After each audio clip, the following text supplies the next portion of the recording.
For the session, we're going to focus on site reliability engineering and DevOps and how we can use HelixGPT to help reduce risk and make the change and release process much easier for our customers. Customers are trying to do DevOps in a way that helps them balance innovation with control, because too much of either will cause problems for the business. The challenges with the tools our customers are using today. You've got release managers like Katie here supporting multiple SRE and DevOps teams operating at speed, which means hundreds of changes potentially in a week or a month. As a release or change manager, Katie needs to figure out what she should be approving, but often doesn't have enough information. There's lots of information, just not at her fingertips, and she really doesn't have an easy way to digest it. Imagine you are a retailer, and this week is a holiday. You're expecting to sell a lot of in-demand items for the holiday. It's 3 days out, and Katie just pushed a change that caused the entire retail outlet to go down. That's going to be a problem. We're going to get alarms, we're going to get phone calls, we're going to get called into meetings, and we get incidents. Everything is going crazy. And we finally figure out that it was caused by the change Katie approved. So we roll it back and everything returns to normal. But we've cost the company money and we've damaged its reputation. So how can we do it differently? Well, we can do it differently with HelixGPT. I'm going to show how HelixGPT enables a release manager like Katie through digestible insights to help them maintain control over innovation so they can release with more confidence instead of that crazy cycle we talked about. This is a typical change calendar laying out all of the changes. As a release manager or change manager in an agile shop, I'm going to have dozens and dozens of changes to deal with. This is just part of my day, my week, my month. There's lots and lots to keep on top of. Before I had to do this manually, but now I can rely on my new coworker, HelixGPT, to do the heavy lifting for me and help me make better decisions. I can ask it to show me the risky changes.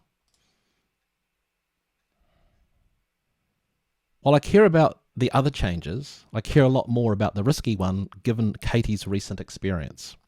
So HelixGPT has used generative AI capabilities to go look at other changes, to go look at things that have happened in the past with outages, to look at all sorts of information and pull it together in an actionable digest I can understand. So I've got 30 changes in the queue, 24 I've approved, but 4 it thinks I should look more closely at because they're going to be the riskiest. Nice. HelixGPT makes this much more manageable. As I look, the teleconferencing setup, the standard provisioning of a physical server, upgrade an application to patch 02 really isn't going to impact my ability to sell. However, updating the retail outlet, this may definitely affect sales, and so it's worthy of more attention. Now, these details are based on typical service management capabilities that exist today. However, HelixGPT is what takes us to another level. Clearly, this release has a number of changes in it, and we already know it's going to potentially impact our retail outlets. I still don't know whether I should approve it or not, but I can certainly ask my coworker, HelixGPT, if it thinks I should. So I'm going to ask it, should I approve this release?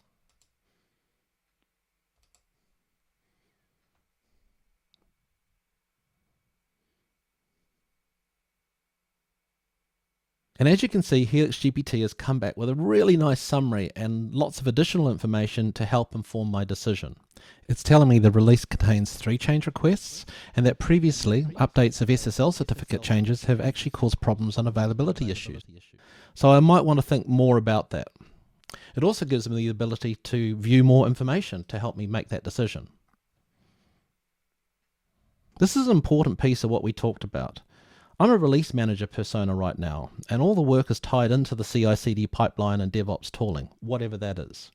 In this case, it's Jira, and they're bidirectional, so we can push and pull information so that nobody has to go into a separate system to access it, which is great because switching back and forth is really tedious and unproductive.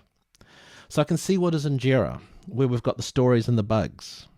What really concerns me is the 3 skipped tests and 3 failed tests down below in the DevOps pipeline.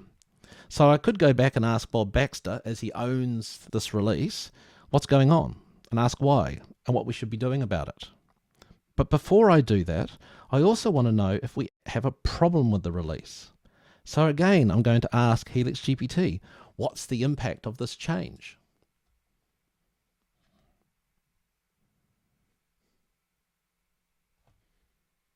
This is all conversational, so as we continue to talk back and forth, it's learning. I'm learning.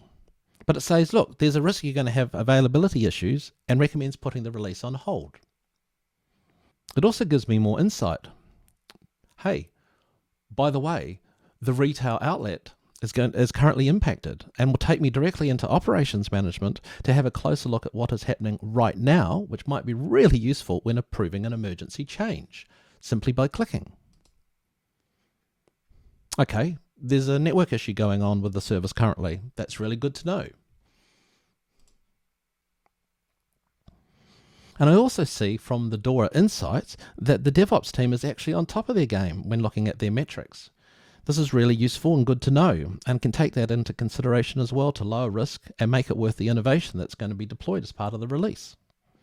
I'm still a little worried, and I think it's probably best to put the release on hold.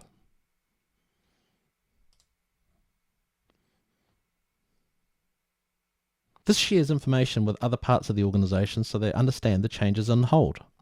I could also add comments here and say why I'm putting it on hold. So in summary, with HelixGPT, I can now make much better decisions and release with more confidence to balance innovation and control in the right way for my organization without holding it back.